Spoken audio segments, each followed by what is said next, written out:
Who sleeps where? Me and others. We've never had this many people before. I feel like Don Quixote fighting windmills. This is where I cook. Alexandra Oxazalai looks after people living on the margins of society.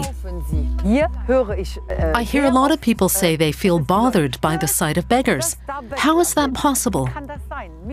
What bothers me is that we allow this, people sleeping outside in sub-zero temperatures. Alexandra has joined the fight against Luxembourg's new poverty and for people like Serge who can't find an affordable place to live. I'm angry with the government because they don't do anything. They do a lot of talking, like spending 210 million on new apartments. But where are they?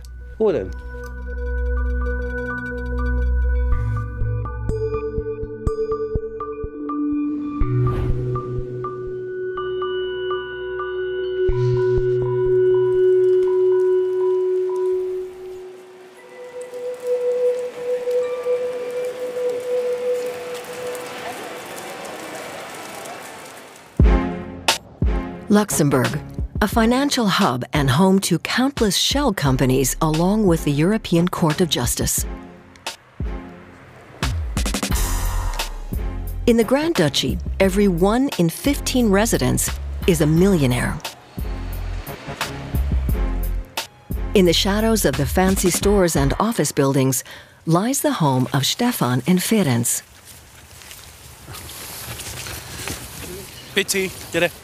Alexandra met the 2 Hungarian men on the street and is determined to help them. Stefan and Ferenc live under a bridge together with their dogs, Chili and Pitti. They've been here for 7 years now. Temperatures are expected to drop to -7 tonight, but that doesn't seem to bother them much. I have a lamp with a power pack.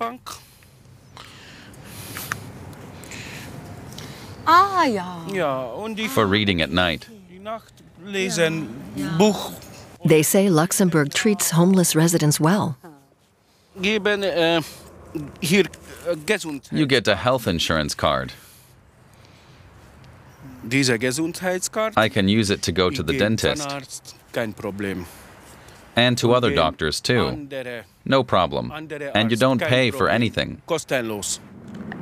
Ferenc tells us how he lost his teeth from years of drug abuse and that he was given these dentures free of charge.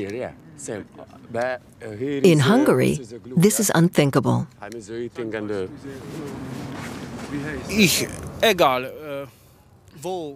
I don't care where I live, whether Hungary or here. Here is better. I have no family. Hungary is racist with crazy politicians. Viktor Orban is a horrible man. There's no racism or aggression here. There's good money here. And good charities. It's heaven. What's heaven in German? Himmel. Himmel, ja.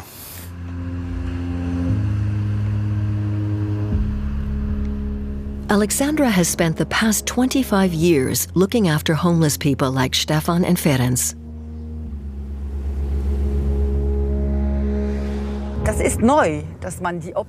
Homelessness is so visible now. What's also new are the tensions with Roma, the organized begging. We never had that before.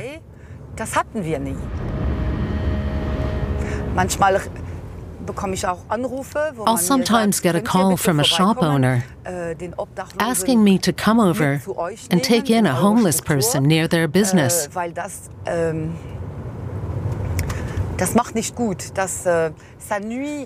They say it hurts our image and it puts off customers.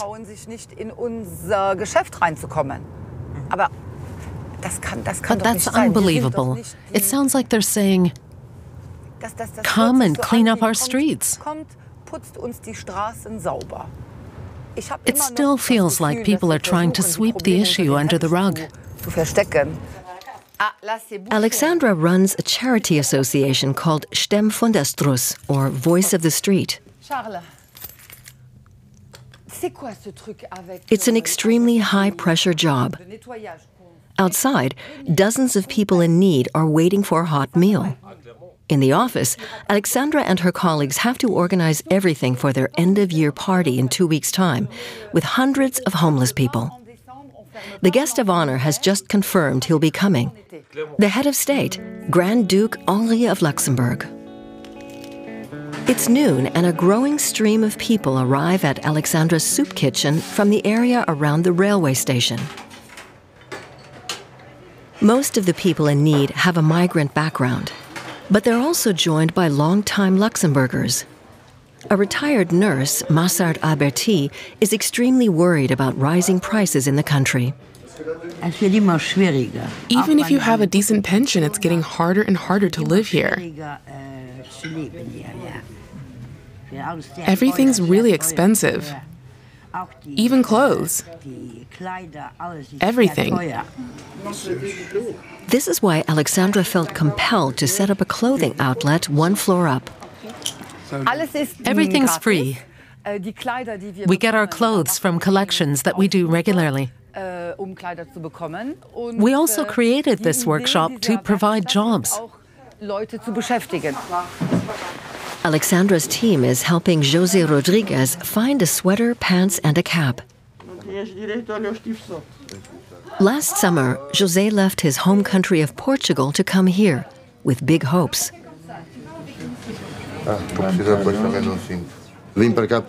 I wanted to work here, but there are hardly any jobs. And what kind of work do you want? Construction, but there's nothing to do right now. José knows he'd be doing far worse if it weren't for Voice of the Street. He can't afford an apartment and is currently sleeping in a shelter located above a center for drug addiction.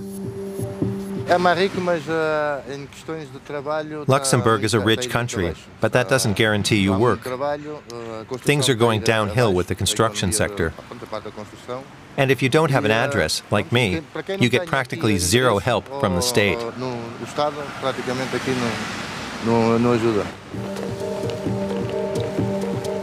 Worst case, I'll go back to Portugal. When the construction industry was booming here, people like José were in big demand. Now, like many others, he's falling through the cracks. Poverty in Luxembourg is becoming increasingly visible. At the same time, the country tops the European GDP rankings. In 2022, Luxembourgers earned an average of 119,230 euros. In Germany, the figure was 46,150, and in France, 38,590 euros.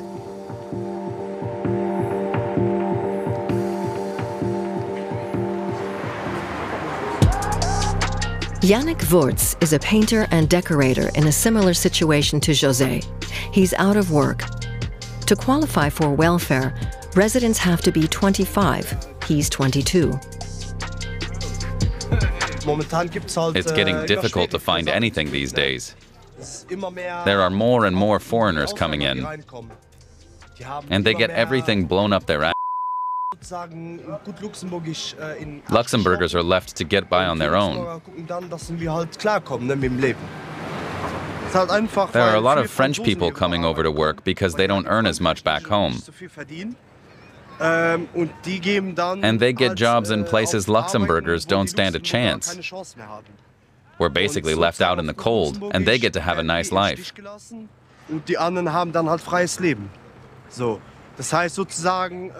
They take care of the foreigners, but not us. That's why I say Luxembourgers have been left high and dry. We can look as much as we want, but we won't find anything. Yannick is angry about increasing competition on the job market. I'm the kind of person who likes working. I don't want to live off the state. So if I'm offered a job as a heating technician or a tiler, then I'll do it. Even if I don't have any experience, as long as you can pay me. Yannick isn't the only one who feels this way. Many people on the street feel disadvantaged. It's really time the government had their eyes opened and provided full housing benefits. You have all these immigrants being welcomed with open arms. And to be perfectly honest, our government doesn't give a damn about Luxembourgers. They don't really do anything for us. Since becoming unemployed, Yannick, like the two Hungarians, Stefan and Ferenc, has been making his way to Alexandra's soup kitchen every lunchtime, where he can get a hot meal for 50 cents.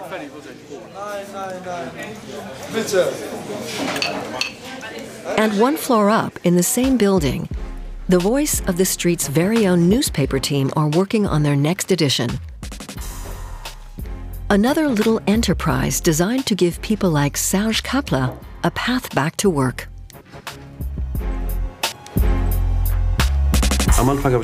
At first I thought, how am I supposed to start writing articles?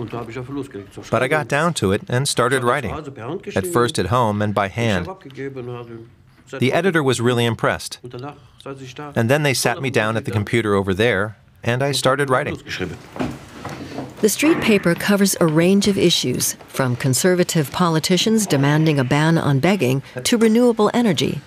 Serge himself mainly writes about the housing shortage, with tips from editor-in-chief Frédéric Brown. It's a niche that traditional media don't cover. We're in touch with people and their problems, which we learn about firsthand.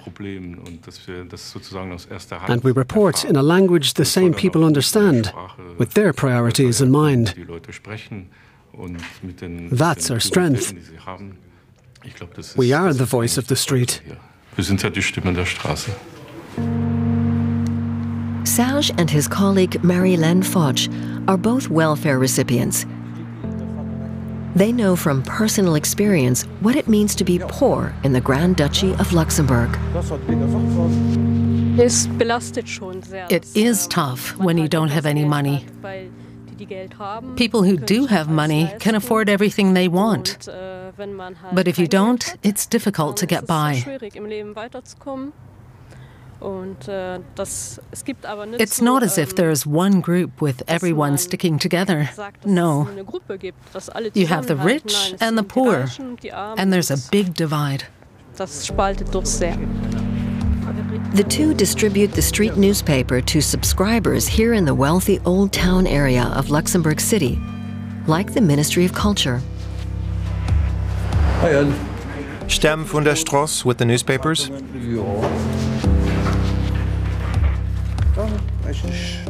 From Serge and Marie-Laine's perspective, there's something rotten behind this sleek facade. They want the government to take action against the rise in hardship. In 2022, 19.4% of the population faced poverty or social exclusion.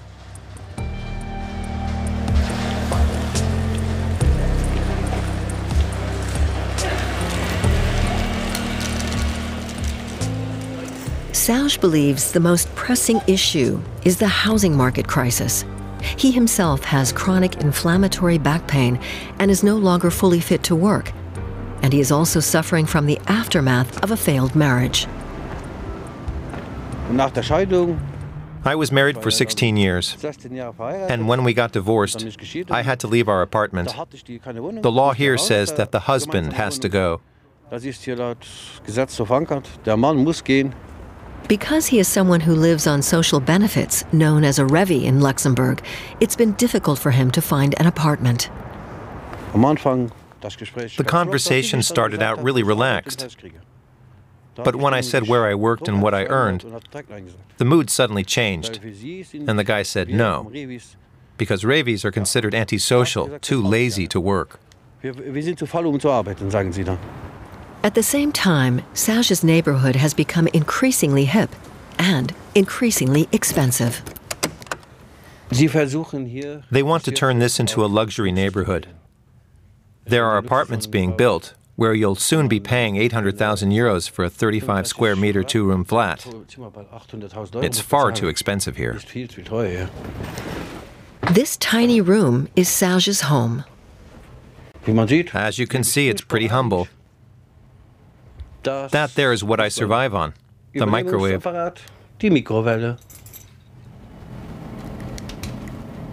His 18-year-old son sleeps on the couch across the room.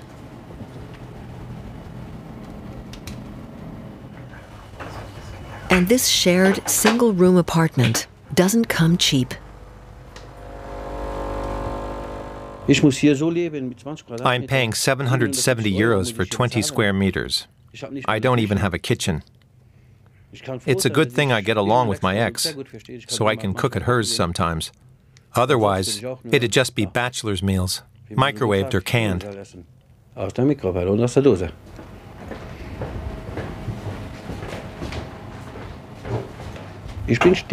I'm mad at the government because they don't do anything. They do a lot of talking, like spending 210 million on new apartments. But where are they? There are so many vacant places. There's the answer. I've registered for apartments all over the place, but nothing happens, and the private market is out of the question.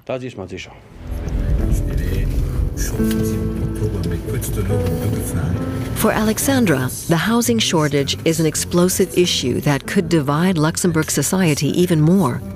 But she's determined to do something about it.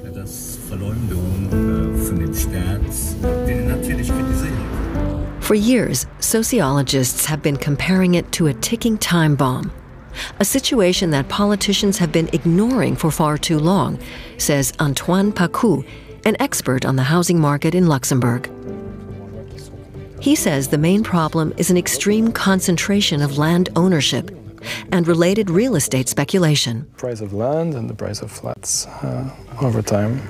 There is enough land for housing, except it's owned by a small portion of the population. Our studies show that 0.5% of Luxembourgers own 50% of the building land. Ultimately, there are about 3,000 wealthy families who've inherited these extremely valuable properties. And they have no interest in building housing. The dynamic economic development means that their properties will increase in value by 5 or 10% a year anyway. Over the last 8 years, property prices have soared by 74% and rents by 41%. Recently, the government has started to build affordable social housing. It's a policy change that's come far too late, says Antoine Pacou. So at the moment in Luxembourg, only 2% of the housing in the country is affordable housing. So this is extremely low for standards of Europe, especially for neighboring countries who have been investing in this kind of housing for the last 100 years. Luxembourg is starting extremely late and from an extremely low level. So ideally, we should get this sector up to 15, 20, 25%. He wants to see people like Serge, Yannick, and José spared the consequences of outdated policy.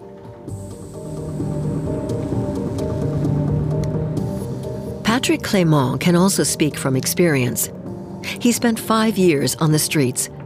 An apartment was a luxury he couldn't afford. But Patrick got lucky. He pays a relatively modest 580 euros a month for an apartment including a kitchen, bathroom, and basement. A subsidized flat provided by Alexandra's organization.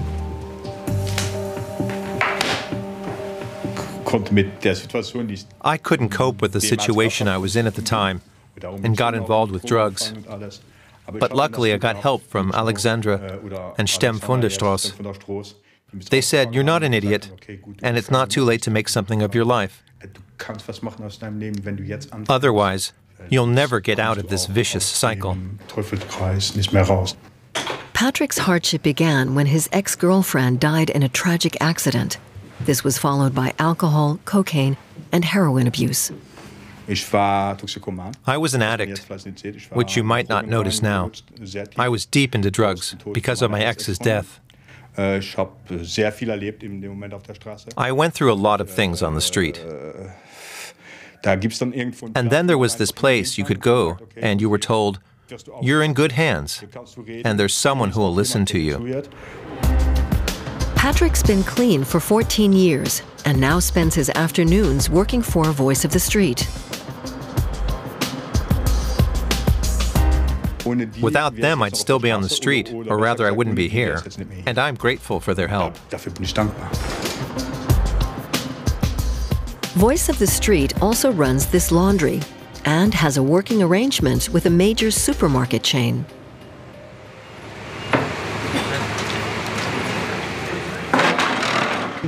We pick up fruit and vegetables, everything, and bring it here. And once we've checked it, we distribute it among various groups. Every day, Michel Conradi drives to the biggest supermarket in Luxembourg.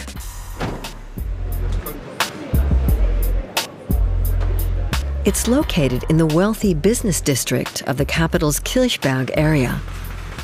He collects food right before it expires, with the help of volunteers. Les salades, on peut les récupérer. Ça, on peut récupérer également. Et ça, on va trier encore après.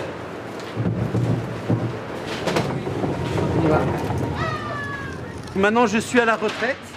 I'm retired and used to be in charge of environmental issues at this store. I care about sustainability and social issues. We can't allow food to end up in the trash. It's better to donate it to people in need. Il vaut mieux le donner à des personnes qui en ont besoin.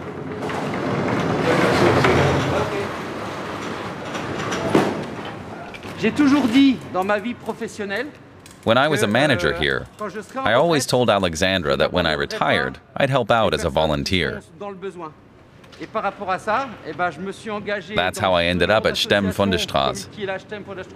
They need volunteers, and this is my way of making a small contribution. Pour pouvoir permettre à ce que l'on puisse faire des petits travaux.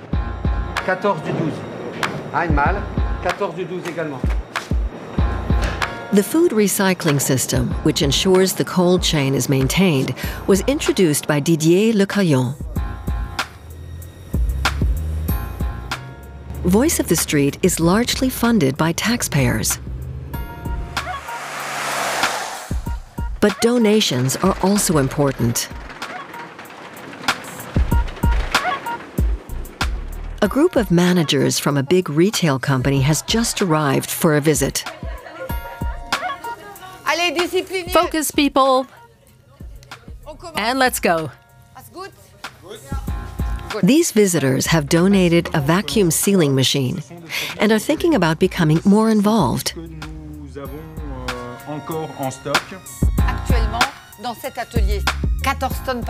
14 tons of food a month. That's not bad. 14 tons that don't get thrown away and get used in our soup kitchens. They make 800 meals a day across the country. The kitchens are staffed by people who used to be unemployed. A lot of them are refugees, like Hassan Al-Dulimi. In Iraq is the war. In Iraq. And ISOS, Daesh. Daesh? Yes. From the Daesh. I come here at 2015 from the war. And direct I work in some companies. Here they learn the skills that will prepare them for the local job market. One story above, Alexandra is reading some disturbing news. They'll never succeed with that. They tried it last time. No way. The government has passed a ban on begging. If it's banned, people will be forced into a life of crime. It's just shifting the problem somewhere else. We'll still see the people either at gas stations or in supermarkets, but what they're really saying is, we don't want poor people in the old town, where the rich people are.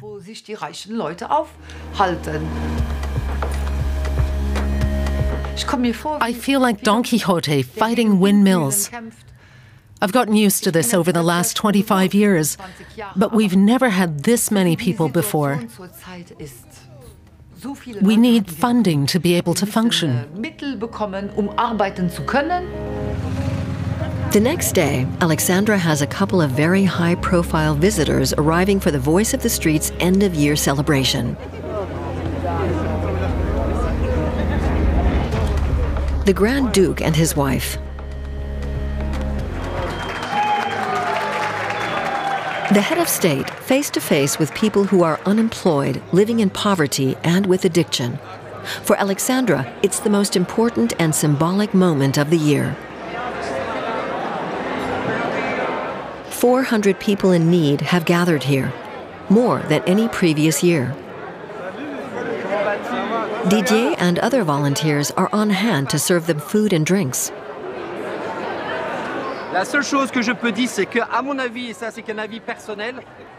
For me personally, we don't pay these people enough attention and don't talk about them enough. Sure, we have a lot of volunteers, but there aren't enough. We need to do more.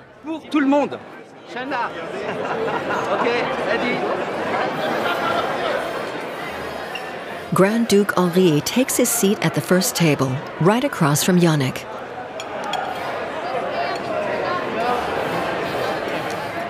He's eager to tell the monarch about things from his perspective.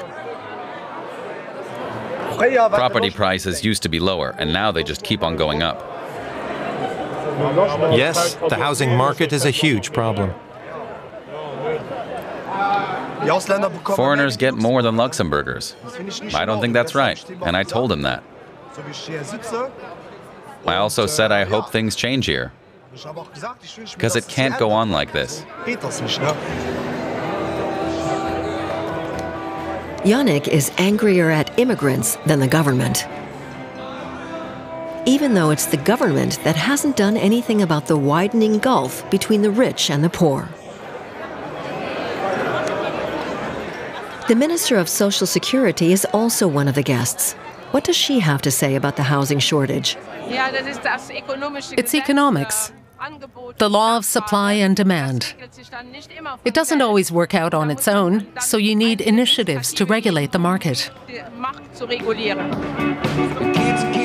And have they been successful? Not yet. Alexandra says that imposing a ban on begging is fighting the poor instead of fighting poverty, here in the wealthiest country in Europe. Of course, Luxembourg can't eliminate poverty around the world. I know that. But I'm not a politician.